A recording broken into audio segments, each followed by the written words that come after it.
안녕하세요. 저는 차남 시부를 둔 30대 며느리입니다. 제게는 착한 시부모님이 계세요. 시부모를 일컫는 소개에 착하다는 수식어가 무척 어색할 수 있다고 생각하는데요. 저도 제가 이렇게 귀여운 시부모를 만나게 될 줄은 몰랐네요. 남편을 사랑하니까 조금은 손해보더라도 시부모님 잘 모셔야지 생각하며 결혼을 시작했는데 딸 같은 며느리라는 말의 진리를 경험하게 되었습니다. 그냥 저는 시댁에서 며느리 타이틀을 단 딸이었다는 거죠. 그만큼 시부모가 저를 많이 편하게 대해주고 위해줬다는 겁니다. 그래서 제 결혼 생활에 스트레스가 없었냐고요? 그랬다면 이런 사연 커뮤니티를 찾지 않았겠죠. 제가 그냥 인터넷상에 고민을 올렸다가 우연히 사연들을 접하게 되어 이곳까지 찾아온 건데요. 웃기게도 저의 스트레스 근원은 시댁이 아닌 시댁의 큰집 사람들 때문이에요. 저 우리 시부모님을 친정 부모님만큼 아낍니다. 저한테 물심양면 퍼주시는 우리 시부모님이 제 사람들이나 마찬가지예요. 저는 평소 행실이 불량스러운 사람은 아니지만 제 사람 건드리는 인성 못난 인간들을 보면 불꽃이 튀어요. 특히 그게 우리 가족 일이라면 제 마음속 폭주기관차가 정신을 못 차리고 직진만 한답니다. 그래서 제가 본의 아니게 시댁과 큰집 사이에서 방대한 불을 지피고 말았네요. 제가 잘한 짓인지 아닌지는 저도 잘 모르겠습니다. 다만 후회하지는 않아요. 아마 다들 제 입장 들어보시면 이해해 주시지 않을까 싶습니다. 어디 한번 들어보시고 판단해 주시겠어요? 저는 결혼에 대한 생각이 그렇게 없는 나이에 결혼을 원하는 남자를 만나서 시집을 가게 되었습니다. 결혼에 대해 부정적인 인식이 늘어가는 요즘 세상에서 저는 딱히 해도 되고 안 해도 되는 입장이었어요. 그래도 시부모 때문에 고충을 많이 겪는다는 고민들을 보면 안 하는 편이 좀 더 낫지 않나 정도만 생각하는 사람이었죠. 그런 저를 결혼에 대해 긍정적으로 바꾸게 해준 사람이 남편입니다. 남편은 저보다 한 살이 많았는데 또래에 비해서 생각이 점잖고 결혼에 대한 가치관이 고지식하지 않았어요. 실제 허세 부리는 부분도 없었고 너무 과하게 잘해줘서 상대방이 김칫국 마시게 하지도 않았습니다. 그냥 연애하는 내내 쭉 한결같은 사람이었다는 겁니다. 감정 기복 활활 타오르는 제게 남편의 존재는 잔잔한 호수와도 같아서 제 안에 있는 쓸데없는 불길을 조절할 수 있었어요. 게다가 부부가 되려면 은근 중요한 코드인 유머 감각도 저랑 아주 쿵짝이 잘 맞았어요. 처음으로 누군가와 한 지붕 아래 살아야만 한다면 남편이 제 곁에 있었으면 좋겠다고 생각했죠. 그래서 남편이 먼저 해준 프로포즈에 앞뒤 생각 안 하고 기쁘게 받아들였습니다. 청혼을 받고 나니까 남편 집안이 궁금하더라고요. 남편이 간단하게 얘기해 준 적은 있어도 그건 시댁 집안의 형편 정도지 어떤 분위기의 집안인지는 들어보지 못했습니다. 제 질문에 남편은 흔쾌히 집안 얘기를 꺼냈는데요. 남편 얘기만 들었을 땐 시부는 남편과 비슷하면서도 늘 헛소리를 안 하는 분이라 했고, 시모는 점잖은 시부에 비해 조금 애교 있고 웃음 많은 사람이라고 했습니다. 그 말만 들었는데 왜 시부모에게서 저와 남편의 향기가 나는지 모르겠더라고요. 어딘가 모르게 비슷한 결이라고 생각이 되어서 그런가 시부모에 대한 긴장은 크게 하지 않았습니다. 역시나 시부모는 인품이 훌륭하신 분들이었어요. 우선 저를 많이 사랑해줬고 딸이 없는 집이라서 그런지 마치 딸이 생긴 것 같다고 특히 시모가 제게 많이 관심을 줬습니다. 시부모 반응이 이런데 친정에서는 얼마나 고마웠겠어요. 저희 친정 부모님이 저 결혼하고 제가 합가한다는 소식에 한우 세트를 2세트나 보내셨습니다. 그런 시부모님은 또 며느리 잘 뒀다고 저를 더 좋아해 주셨죠. 남편이 시부모님 나쁜 사람 아니라고 말했던 건 틀린 말이었어요. 나쁜 사람 아닌 게 아니라 그냥 세상 착하고 순하고 바른 분들이셨습니다. 특히 시모는 제가 시모를 졸졸 따라다니면서 집안일을 배우려고 해도 가서 TV 보고 앉아있으라고 젊을 때 몸 사려야 한다며 저를 자꾸 주방에 못 오게 하시는 분입니다. 하지만 저는 제가 좋아하는 사람에게 잘해주고 싶은 고집이 장난 아니거든요. 그래서 끝까지 시모 옆을 붙어 다니며 시모와 같이 어울려 노는 걸 즐겼습니다. 시모는 딸 같다 하다가 한 번씩 실수로 딸이라고 부른 적도 있었어요. 그렇게 시모랑 가깝게 지내기를 7개월이 지났을까요? 다음 달 명절을 앞두고 있는 상황에서 시모가 달력 날짜를 보며 몇 번이고 한숨을 쉬더라고요. 웬만하면 어두운 얼굴 안 하시는 분인데 표정이 근심이 가득해 보였습니다. 제가 또 안 물어볼 수 있나요? 시모한테 가서 고민 있으면 저한테 털어놓으라고 했죠. 그때 처음으로 시댁을 괴롭히는 큰 집에 대한 존재를 듣게 되었습니다. 내가 그 집 사람들 만날 생각만 하면 이렇게 일찍부터 가슴이 콱 막히고 심장이 크게 뛰어. 어쩜 그리 못 됐는지 생각만 해도 치가 떨린다니까. 내가 세상 살다 그렇게 못해 처먹은 사람들은 처음 봤다. 아이고, 또 내가 쉰소리를 해버렸네. 너한테 이럴 게 아닌데 참. 괜찮아요, 어머님. 저는 하늘이 두 쪽 나도 어머님 편이에요. 큰집 식구들이 그렇게 된데미가 없어요? 아버님한테 말씀해 보시지. 어머, 큰일 날 소리.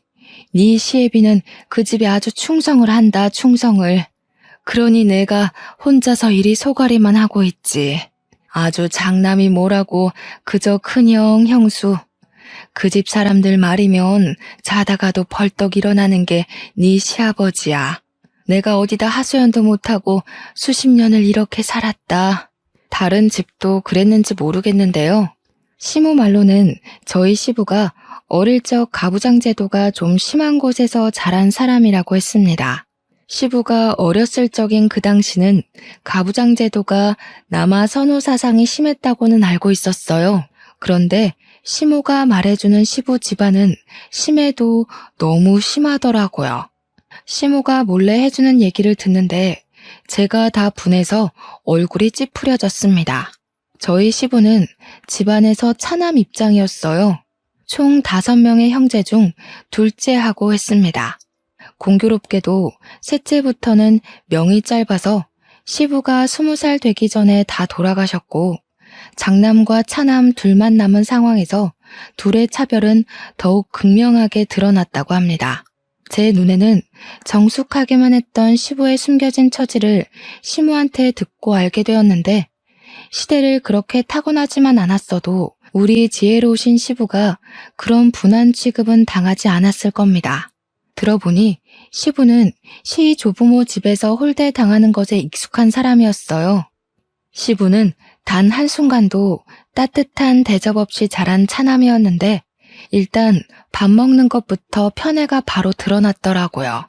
시조부랑 장남은 큰 상에다 늘 따뜻한 밥과 빛깔 좋은 반찬들이 차려졌는데 시조모랑 시부 그리고 그의 잡다한 입들은 남은 반찬을 먹거나 따뜻한 밥도 남는 걸로 겨우 얻어먹을 수 있었답니다. 그런데도 시부는 찬밥 좋아한다며 찬밥을 즐겨 먹곤 했다는데 그게 습관이 된 건지 가끔은 독립을 하고 나서도 찬밥을 찾는다고 해요. 여러분은 고깃국인데 고기 없이 풀떼기만 있는 국을 받으면 기분이 어떻겠습니까? 게다가 가족한테 말이에요. 저는 바로 따져 들었을 거예요. 하지만 시부에게 고기 없는 것 정도는 서러운 축에도 안 낀다고 하더군요. 그런데 장남한테는 시조부 시조모가 등골 빠지도록 번 돈으로 유학도 보내주고 교수도 만들어줬더라고요. 그리고 장남이 결혼할 때쯤엔 시조부가 돌아가셨는데 시조부가 남긴 유산으로 신혼집이랑 혼수 가구, 예단비를 잔뜩 해줬다고 합니다. 웃긴 건 시조부 유산이 원래 우리 시부한테도 주라고 돼 있었대요. 그런데 시조모가 마음대로 결정해서 장남한테 다 준 거라고 하더군요. 그런데도 장남인 큰아버님은 자기 권위가 더 중요한 사람이라 시조부 돌아가시고 홀로 남은 시조모를 못 모시겠다며 외면했다네요. 외면을 한 절대적인 이유는 큰아버님 와이프가 고부 갈등 겪기 싫다고 반대하는 바람에 나 몰라라 한 거랍니다. 우리 착한 시부는 요양원 가겠다는 시조모를 결국 내버려두지 못해 본인이 모셨고, 시무랑 같이 한 10년 정도 한 집에 살다가 시조모가 돌아가셨다고 했어요. 큰아버님 만행은 이게 끝이 아닙니다. 시조모가 돌아가시고 나서도 장례 절차를 담당한 건 장남이 아니라 차남인 시부였어요. 큰아버님은 당시 자기 식구들을 데리고 외국에 살고 있어서 못 오는 상황이었다고 해요.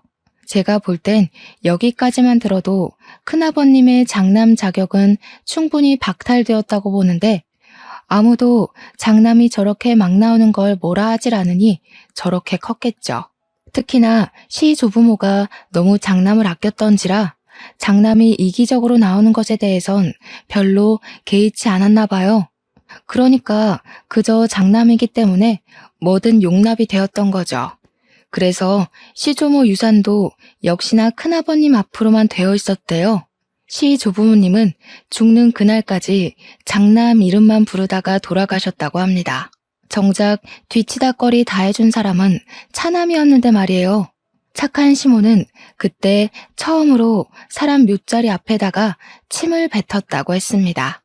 생고생하면서 한 지붕 아래서 죽어라 모신 건 시부모인데, 유산은 장례식 때 코빼기도 안 비친 큰아버님 댁으로 가버렸으니 서운하고 분해서 그랬겠죠. 마땅한 행동이라고 생각합니다. 저 같아도 화났을 거고 아예 묘자리도 안 찾아갔을 거예요. 아니, 어떻게 직장에서 받아도 서러운 차별을 가족이 가족한테 그럴 수가 있는 겁니까? 대체 장남이 뭐라고요?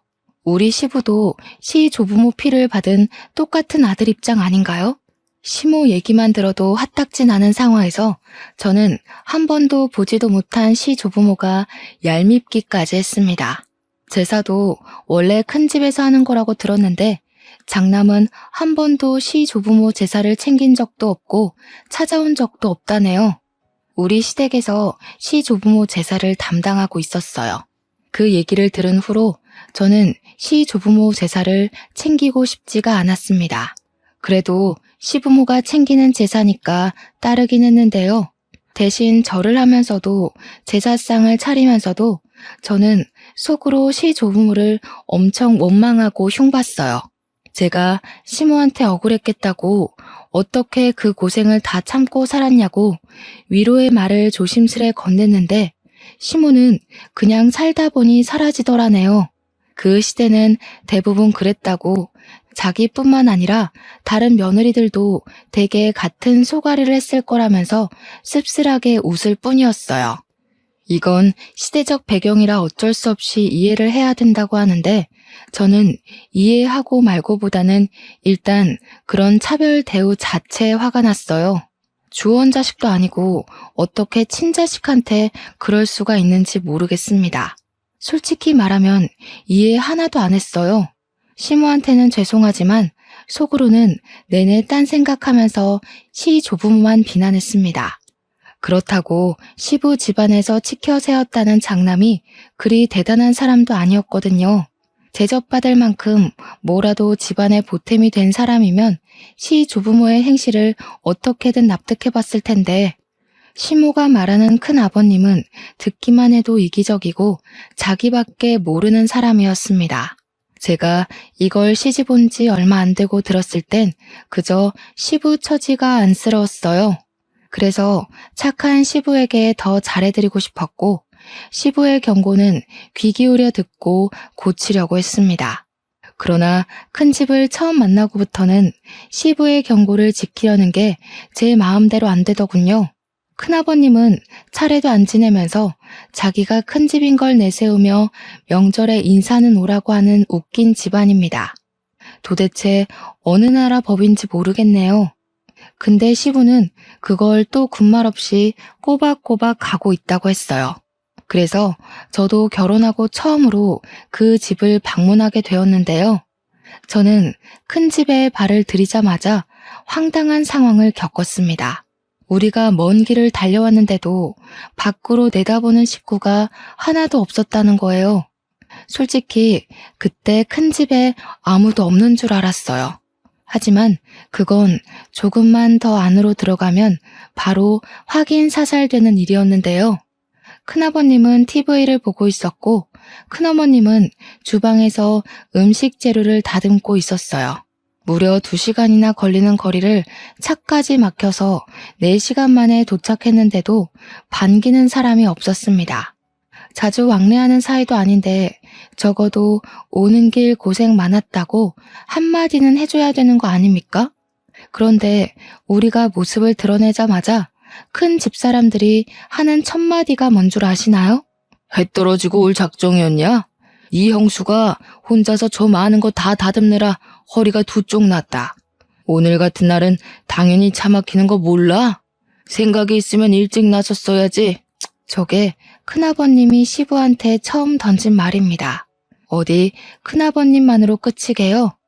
큰어머님도 뒤처질세라 주방에 들어간 시모한테 쓴소리를 뱉었어요. 아이고 참나.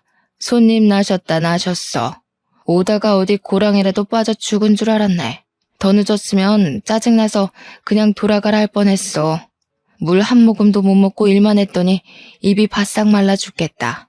말할 기운도 없네. 내가 손질은 다 했으니까 수월할 거야. 6시까진 끝내라. 인상 팍 쓰면서 우리 시모한테 앞치마를 툭 던져주고 주방을 나가는 큰어머님을 보는데 와, 인사하기 싫더라고요. 그래서 큰어머님이 주방 빠져나오며 저랑 눈이 마주쳤는데 제가 그냥 쌩까버렸습니다. 큰어머님 시선이 계속 저를 따라오는 게 느껴졌지만 무시하고 우리 시모 따라 주방에 쏙 들어가 버렸어요. 이렇듯 직접 본 큰집 사람들 행실은 말로만 들은 것보다 훨씬 더 저를 화나게 했어요. 우리 시부모를 종부리듯 당연하게 행동을 하는데 제가 아끼는 분들을 그렇게 대하는 인간들한테 화가 안 날 수 있나요? 우리 착한 시모도 뒤에서는 큰집 식구 욕을 마구 했지만 정작 큰어머님 앞에서는 아무것도 못하고 깨갱하는 수준이더라고요. 그게 너무 마음이 아팠어요. 그간 어떻게 지내왔는지가 보였거든요. 큰 집에 있는 며느리들은 맞벌이 한다고 원래부터 명절의 음식 자체를 못하는 사람들이라고 했는데요. 그래서 저희 집을 명절보다 하루 일찍 불러서 이렇게 부려먹으셨대요. 무슨 이유건 간에 이건 좀 아니지 않나 싶어 남편한테 물으면 남편도 좀 보기 불편하긴 한데 너무 어릴 때부터 이렇게 해왔던 거라 자기가 어떻게 할 수가 없었대요. 한 번은 사춘기 때 큰아버님께 대들어봤는데 되레 시부모한테 혼이 났다고 합니다. 우리 시부모가 얼마나 마음 좋은 사람들인데 남의 손에 굴려지는 걸 보니 눈앞에서 보니까 제 속이 부글부글 열오르기 시작했어요. 분명 시부모도 말만 안 하고 있을 뿐 참고 있을 거라고 생각합니다. 하지만 남편도 어쩌지 못하는 걸 제가 뭐라고 감히 시가 친척에 간섭을 할 수 있겠습니까? 그래도 초면인 큰집 어른들한테 네네 하며 굽신거리고 싶지는 않았어요. 그래서 시모더러 남 시키지 말고 혼자 일해야 된다는 큰어머님의 말을 못 들은 척하고서 저는 시모 하는 걸 뺏어들었어요. 시모를 적극 도우는 방향으로 제 분을 풀려고 노력했습니다. 시모가 작은 목소리로 괜찮다고 저기 거실에 가서 그릇만 좀 닦아달라고 하더라고요. 명절일에서 그나마 그릇 닦는 게 가장 쉽고 별로 힘 안 가는 일이라는 거 명절 챙겨본 사람은 다 알 겁니다. 시모는 최대한 자기가 힘들고 어려운 걸 자처하겠다는 뜻으로 저를 보내려고 했어요.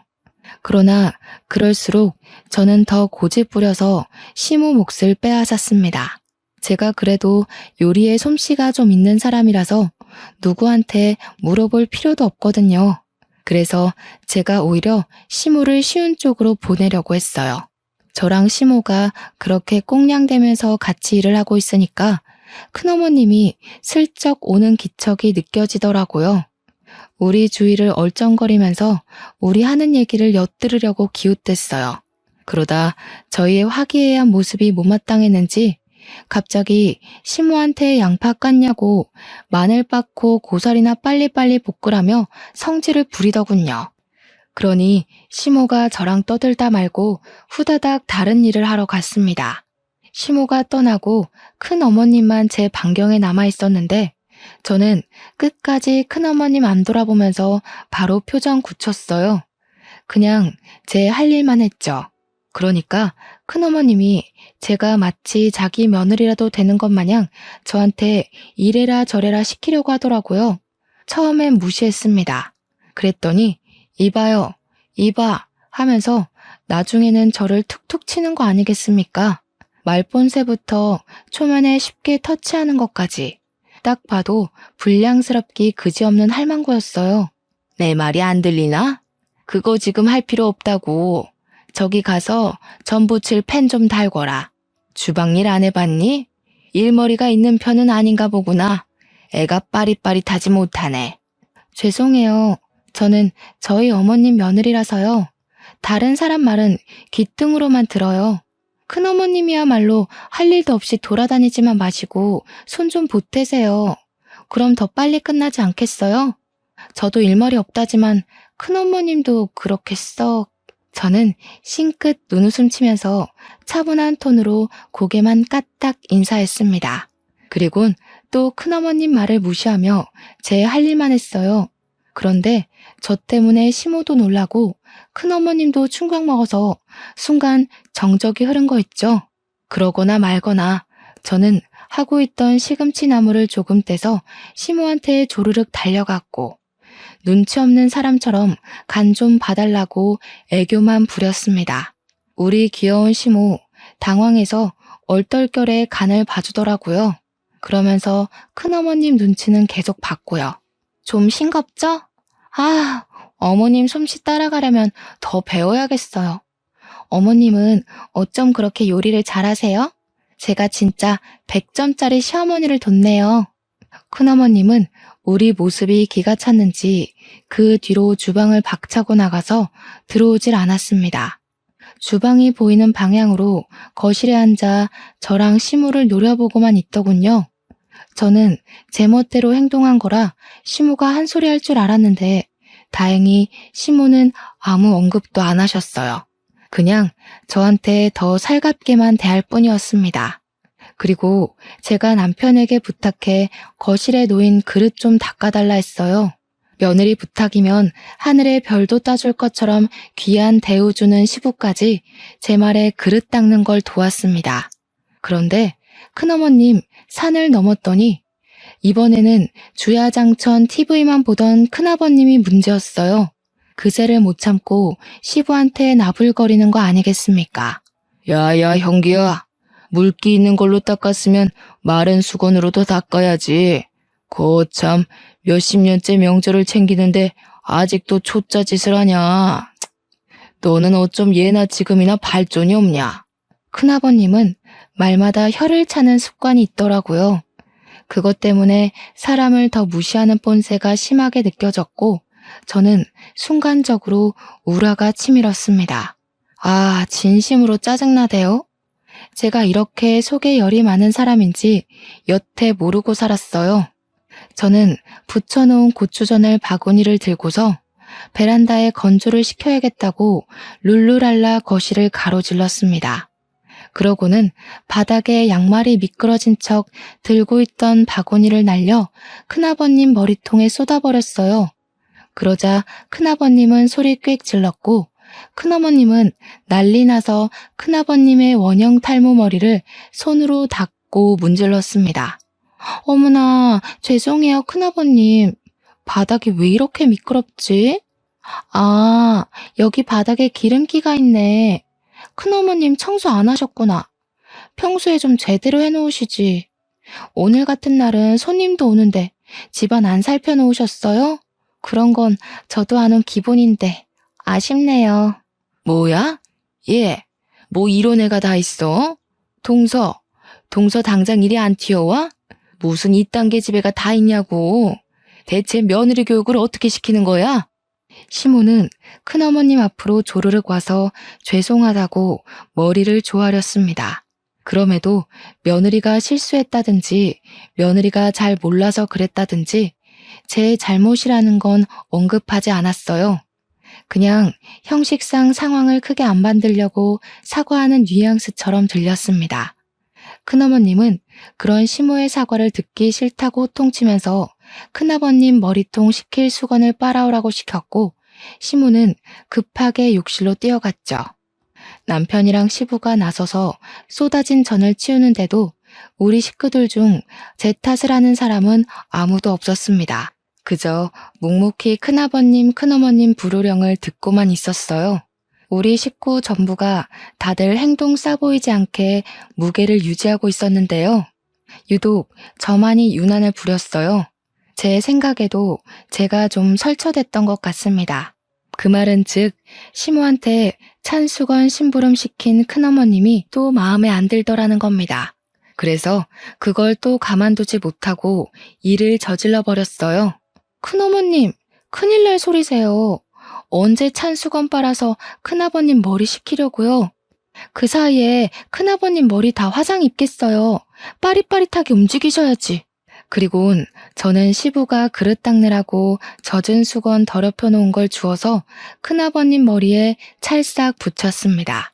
평소 결벽증 있다는 큰아버님은 냄새나는 행주 공격에 충격받아서 그대로 얼어붙었고 큰어머님이 대신 악소리를 지르며 저를 밀쳐냈어요. 시모가 찬 수건을 가져왔을 때는 이미 큰어머님이 저더러 당장 이 집에서 꺼지라고 호통치고 있는 중이었어요. 저는 큰어머님 목청에 놀라고 겁먹은 척 눈물을 보였고 귀를 틀어막으며 큰어머님한테 부탁했어요. 큰어머님, 화통 삶아먹은 줄 알겠어요. 제가 어릴 때 교통사고 때문에 큰 소리에 트라우마가 있어서요. 제발 목소리 좀 낮춰주세요. 당장 끌어내라. 무슨 저런 년이 다 있나 몰라? 어디 어른한테 버르장머리 없이 이래라 저래라야? 빨리 꺼지지 못해? 제 도발에 얼굴까지 시뻘개진 큰어머님은 저를 잡아먹을 듯 쏘아봤습니다.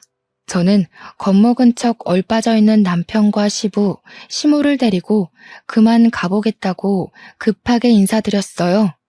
물론 죄송하단 말은 해줬습니다. 시부의 가족이라니까 일말의 예의라고 봐주시면 되겠어요. 어쨌든 저도 제가 왜 큰 집에서 그런 소동을 벌였는지 모르겠어요. 풍비박산 수준으로 망쳐버린 첫 명절. 제가 제 분을 참지 못해 시부모 허락 없이 큰 집을 뒤집어버린 거 아니겠습니까? 집에 귀가하고 나니까 그제야 시부모님 눈치가 보이더라고요. 그래서 별다른 변명 않고 입 싹 닫고서 집에 들어가자마자 무릎을 꿇었습니다. 시부모께 죄송하다고 용서를 빌었어요. 그랬더니 시부는 일찍 자야겠다고 방에 들어가 버렸고 시모는 시부가 방에 들어간 걸 확인한 뒤에야 뒤늦게 깔깔 웃음이 터졌습니다. 내가 정말 우리 새아기 때문에 산다. 나 진짜 웃음 참느라 죽는 줄 알았어. 어쩜 이렇게 교육을 잘 받았니? 사돈어른이 딸 하나는 기가 막히게 키우셨구나. 내 언제 한번 사돈댁에 식사를 대접해야겠어. 우리 집에 이런 귀한 딸을 보내주셨는데 가만히 있어선 안 되지. 시모는 그 어떤 날 때보다 아기 햇님처럼 해맑은 얼굴을 하고서 방에 들어가셨습니다. 어안이 벙벙했어요. 시부모 두 분 다 제게 별다른 혼을 안 내길래 실수한 게 아니라는 건가 싶어서 좀 헷갈리더라고요. 한참 나중에 남편이 말해줘서 알았는데 그날 일 때문에 자기도 10년 묵은 채증이 내려간 기분이었다고 했어요. 그러면서 아마 시부모도 그랬을 거라고 말해주었습니다. 시모가 깔깔 웃었던 걸 생각하면 남편 말이 영 신빙성 없는 건 아니었어요. 그럼에도 한날은 시부가 제게 슬쩍 다가와서 그날의 얘기를 흘리듯 툭 꺼내셨는데요. 저를 혼내는 건 아니었고 다시는 그러지 말라고 점잖게 일러주기만 했어요. 그 말을 들으니 시부가 큰 집 눈치를 많이 본다는 게 확 느껴지더라고요. 아무래도 시부한테는 과거의 집안 제도가 여전히 몸속에 남아있는 듯 했습니다. 큰 집이 너무너무 얄밉지만 장남이기 때문에 차남 입장에서 예의는 갖춰야 한다는 뭐 그런 심리 같았어요. 그런 시부가 여전히 안쓰러워서 저는 최대한 시부를 생각하고 시부만 위하자 그렇게 다짐을 했는데요. 도대체 왜 자꾸 큰 집 식구만 보면 제 안에 다른 자아가 튀어나오는지 모르겠습니다. 첫 명절에 거대한 대면식을 치른 후 제가 두 번째로 큰 집을 만나게 된 건 큰 집에서 직접 우리 시댁에 찾아왔을 때였어요. 큰 집에서 우리 시댁을 찾는 일은 거의 없다고 들었는데 어떻게 그런 날이 닥쳤네요. 그런데 시작도 하기 전 불만스러웠던 건 저희가 큰 집을 찾았을 때와 다르게 시부모님이 큰 집에서 도착한다는 시간보다 1시간이나 먼저 맞이할 준비를 하더라고요. 마치 집안에 또 다른 행사라도 생긴 것 마냥 집안 상태며 냉장고 상태며 화장실이며 신경 쓰는 게 한둘이 아니었습니다. 시모 말로는 큰 집이 참 말 많은 사람들이라서 그게 너무 지치고 피곤하니까 미리 차단하려고 그러는 거라네요. 그렇게 도착한 큰 집 사람들을 저희가 다 쪼르르 나가 환대를 해주었습니다. 큰 집을 문 앞에 마중 나간다는 것 자체가 못마땅했지만 시부가 하니까 저도 시부를 위해서 예의를 차렸어요. 제가 안녕하세요 하는 순간 큰어머님이 제 앞을 지나가면서 저를 엄청 째려보더라고요. 지난 명절 때 일로 계속 화나 있는 듯 했어요. 그리고 큰아버님은 이번에 모자를 쓰고 오셨더라고요. 혹시 그날 진짜 화상이라도 입으신 건가 했더니 모자를 벗은 뒤 깔끔한 머리통인 걸 보고 안심했습니다. 모자도 그냥 벗은 게 아니라 눈앞에 차려진 다과상에 뜨거운 게 없는지 살핀 후에야 벗더라고요. 그러면서 큰아버님이 저를 슬쩍 눈치 보셨는데 그땐 살짝 웃음이 나올 뻔했어요. 그도 잠시. 큰집 사람들 앞에서는 역시나 웃음이 사치더군요. 큰 집에서 우리를 찾아온 건 정말로 염치 없는 이유였습니다. 내가 네 앞으로 해준 과수원 머리다. 그거 좀 다시 나한테 돌려야겠다. 그동안 관리해주느라 욕봤으니 수고비는 따로 챙겨줄게. 한 5천이면 되겠지? 과거에 시 조부모가 운영했던 작은 과수원이 하나 있었는데 그걸 시조부가 돌아가시고 시조모 혼자 관리하기가 힘들어서 큰아버님 앞으로 명의를 돌렸다고 했는데요. 원래는 그게 큰아버님이 맡았어야 할 과수원이었다는 거예요. 그러나 큰아버님이 자기는 교수할 거라서 과수원 같은 거 들여다볼 여건 안 된다고 시부한테 던져주라고 했답니다. 그래서 시부는 과수원 일 때문에 하고 싶은 공부까지 포기하고 과수원만 정성껏 돌보며 살았대요. 과수원은 시모를 만나기 전부터 갖고 있던 거라 어쩌면 시부의 세월이 고스란히 묻은 고향과도 같은 것이었어요. 시부는 과수원도 시 조부모가 남긴 유산이라면서 자기에게 남은 유일한 부모의 존재라고 보고 엄청 아끼는 보물이라 했습니다. 과수원이 가족 다음으로 소중한 재산이라고 말씀하시던 시부 마음에 감동받아 제가 똑똑하게 기억하고 있었어요. 그런데 그게 원래 큰아버님 거라는 건 그날 처음 들은 사실이었습니다. 이걸 팔겠다는 거야? 그건 안 돼. 아버지가 얼마나 아낀 건지 알잖아. 이렇게 확장까지 해서 규모도 꽤 커졌어. 갑자기 팔아넘기면 우리 과수원이랑 협력한 업체는 다 어떡하라고. 계약 위반이야 이거. 어지간히 효자인 척한다. 아버지 어머니 돌아가시고 없는데 계속 키워봤자 뭐하냐. 두 분 살아계실 때나 가꾸는 척 선심 써줬으면 된 거지. 계약 자랑은 말솜씨만 좋으면 다 타협할 수 있는 거고. 너도 과수원 때문에 네가 하고 싶은 일 못하면서 살았잖아. 이제라도 나한테 넘기고 넌 노후에 하고 싶은 거 하면서 지내. 시부는 늘 큰아버님 말에 오케이를 하던 사람이었습니다. 그러나 이번 제안만큼은 쉽게 고개를 끄덕이지 못하시더군요. 시부의 심기가 많이 불편한 것이 제 눈에도 다 보였습니다. 시부가 대놓고 티를 내셨거든요. 그러니 다른 식구들 눈에도 당연히 들어왔겠죠. 큰아버님도 시부가 바로 답을 안 주자 이것 봐라 싶었는지 헛웃음을 뱉었습니다. 어쭈? 설마 너 그 재산 탐내냐? 내가 너더러 땅덩어리 관리만 하라고 했지 주제넘게 재산 탐내라고 그랬어? 얘가 아주 요망스러운 생각을 하고 있었네. 내가 진작에 안 찾아왔으면 아주 꿀꺽했겠다. 그게 아니라 이걸 팔아버리면 돌아가신 아버지 어머니 볼 면목이 없어서 그러지. 내가 어디 재산 탐낸 적 있어? 나 부모님한테서 쌀 한 톨도 받은 적 없는 사람인 거 알잖아. 적당히 해라. 그런다고 죽은 부모님 돌아오는 거 아니다. 지금은 내가 부모야. 이미 죽은 사람은 더 이상 입에 올리지 말고 땅 문서나 좀 가져와봐. 집을 하나 매매하려는데 자금이 좀 부족해서.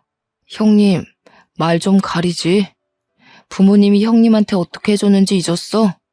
형님 지금 호의호식하고 사는 거 다 부모님 덕분 아니야? 다른 사람은 막 나가도 형님은 그러면 안 되지. 형님만큼은 죽을 때까지 부모님 기리고 기억하면서 감사하고 살아야 돼. 그런데 뭐? 죽은 사람? 이게 교수했다는 사람 입에서 나올 말이야? 이 자식이 약을 잘못 먹었나? 지금 대꾸하냐? 너 이 새끼 땅 넘기기 싫어서 괜히 질질 끌려는 거지? 원래 그거 내 땅 아니냐? 와, 웃기는 새끼네. 부모 앞에서 고상한 척 욕심 없는 척 하더니 결국 이거였어? 내가 아주 호랑이 새끼를 키웠구나. 어른들의 신경전은 한낱 젊은 사람들의 신경전과 차원이 달랐습니다. 쌍욕이 없는 가벼운 듯한 대화이면서도 눈빛이 주고받은 기운 때문에 분위기 무게가 정말 삼엄했어요. 매일 큰아버님한테 져주던 시부가 처음으로 의지를 굽히지 않자 두 분의 팽팽한 기싸움은 더 무섭고 길게 이어졌습니다. 그 상황에 큰어머님은 재산 문제는 남자들끼리 얘기해야 된다고 시모를 데리고 자리를 떴어요. 당연히 저도 우리 시모를 따라 나섰고요. 그런데 알고 보니 큰어머님은 자리를 피해준 게 아니라 시모한테 겁박 주려고 방에 끌고 온 거더군요. 괜히 법정 싸움으로 치닫지 말자 동서. 우리 아들들 돈 많은 집 며느리한테 장가 간 거 알지? 첫째 며느리가 법조인이야. 괜히 서로 피보면서 영 끊는 짓 하지 말고 쉽게 가자고. 제가 뭐 마음대로 결정할 수 있는 일인가요? 남자들 결정에 따르는 거지. 듣자 하니까 남편은 별로 안 남기고 싶어 하는 것 같은데 저는 남편 말 따를 겁니다. 저한테 이러시는 거 아무짝에 소용없어요. 말기 못 알아먹네. 그래서 지금 버티겠다는 거야? 우리 며느리한테 전화해. 아무리 명의가 너희 쪽으로 돼 있다고 해도 우리 며느리가 법조인인 이상 너희들 손해야. 팔은 안으로 굽는 법이거든. 나 세 번째까지는 곱게 안 묻는다. 땅 문서 어딨어? 난 그런 거 모른다니까요. 그런 중요한 것들은 남편이 다 관리하지 난 아무것도 손 안 대요. 솔직히 내가 안다고 해도 별로 알려주고 싶지는 않네요. 저희 집에 뭐 하나 신경 써준 적도 없잖아요.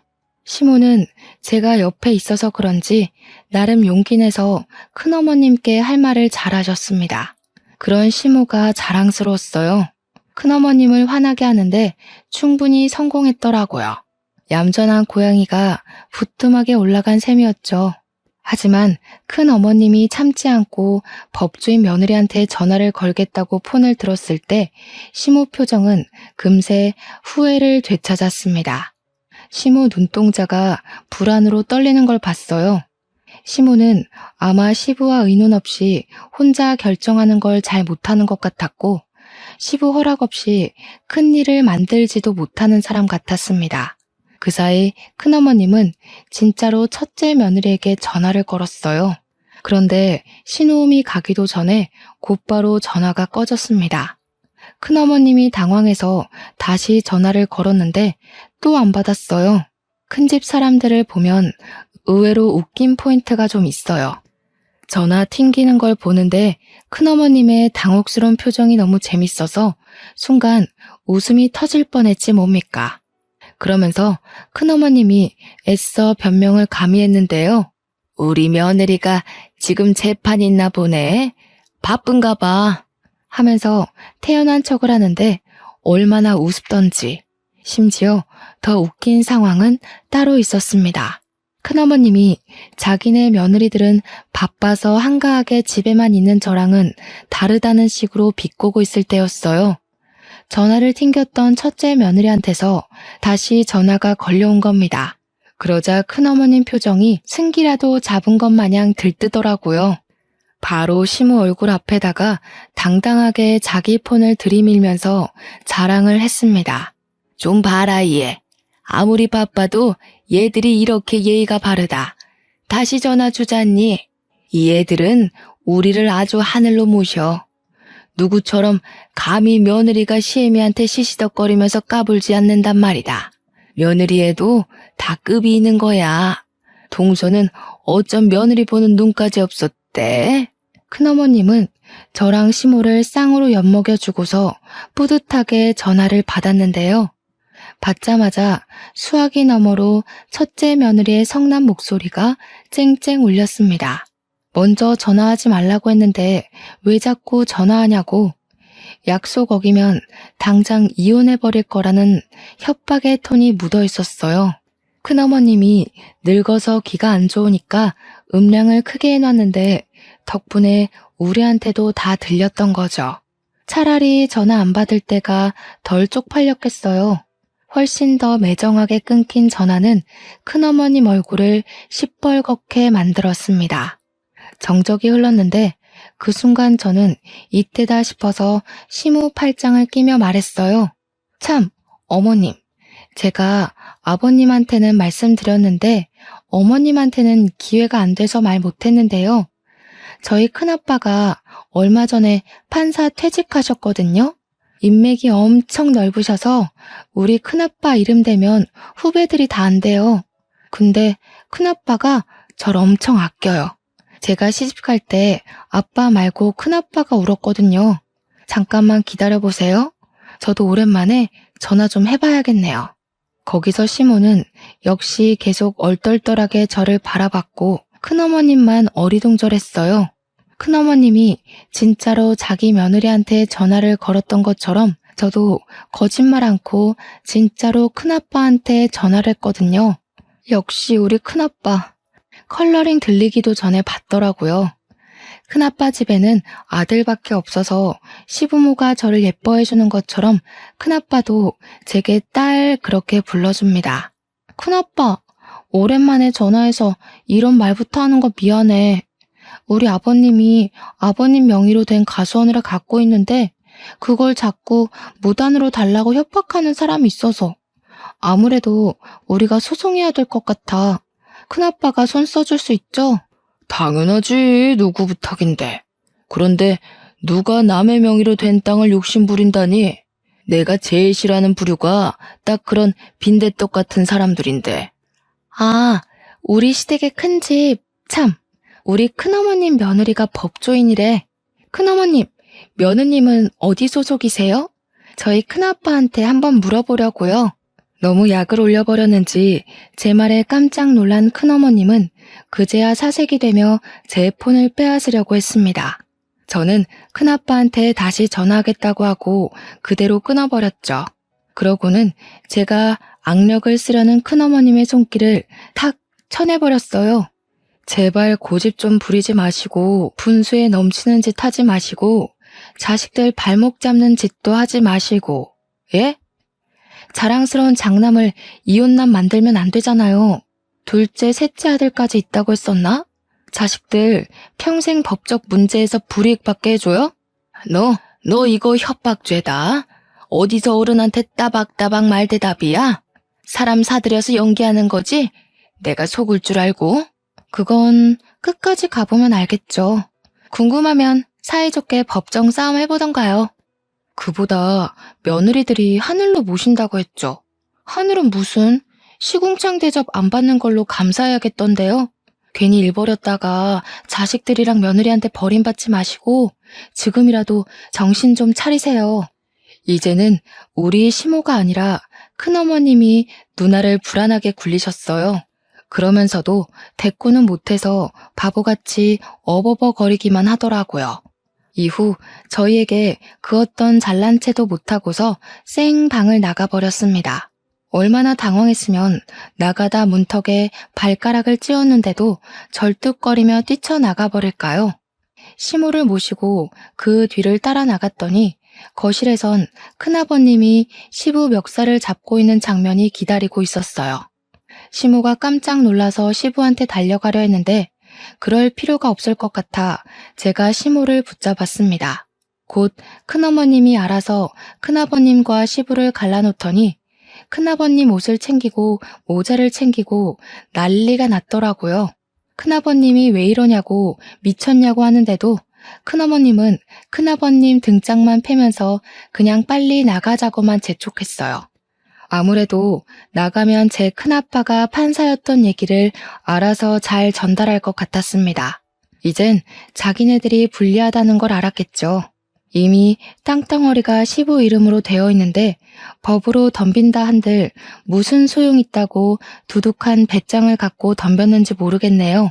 관리도 처음부터 계속 우리 시부만 해와서 명의가 큰아버님 거였다고 해도 기여도에 따라 우리 쪽에서도 지분을 받을 수 있대요. 결국 어떤 법이든 간에 큰 집 쪽이 불리하다는 겁니다. 그런데도 배 내밀고 떵떵거렸던 이유는 왠지 그 법조인 며느리 하나 믿고 있어서 그런 것 같아요. 이러나 저러나 일은 잘 해결되었습니다. 그날 대판 싸운 이후로 큰 집은 2년이 지난 지금까지 우리 시댁을 찾지 않고 있어요.